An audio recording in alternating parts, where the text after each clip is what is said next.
Non so esattamente cosa spinga due persone a legarsi, forse la sintonia, forse le risate, forse le parole, probabilmente incominciare a condividere qualcosa in più, a parlare di sé, a scoprire pian piano quel che il cuore cela. O forse accade perché doveva accadere, perché le anime sono destinate a trovarsi, prima o poi.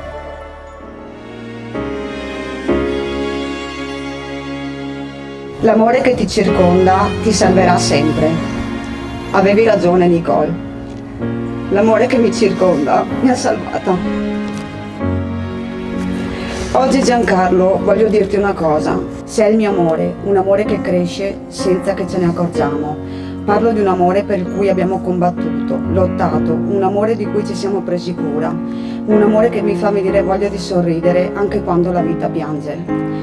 Sono convinta che l'amore sia una scelta, ci siamo scelti e ci scegliamo ogni giorno con la stessa convinzione e con la stessa consapevolezza di noi. Abbiamo costruito una famiglia meravigliosamente imperfetta.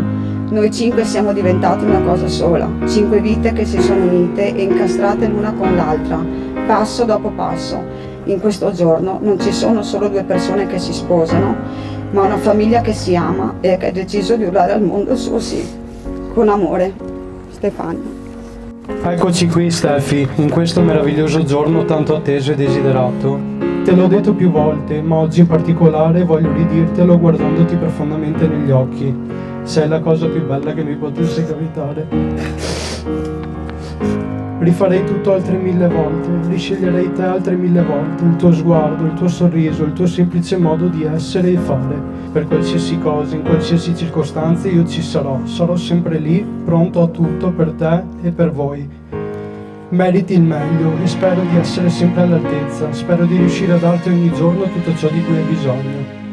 Ad oggi posso dire che siamo, o meglio, che siamo riusciti a costruire una famiglia bellissima. Non sarà sicuramente perfetta, ma per noi è il più bel capolavoro riuscito.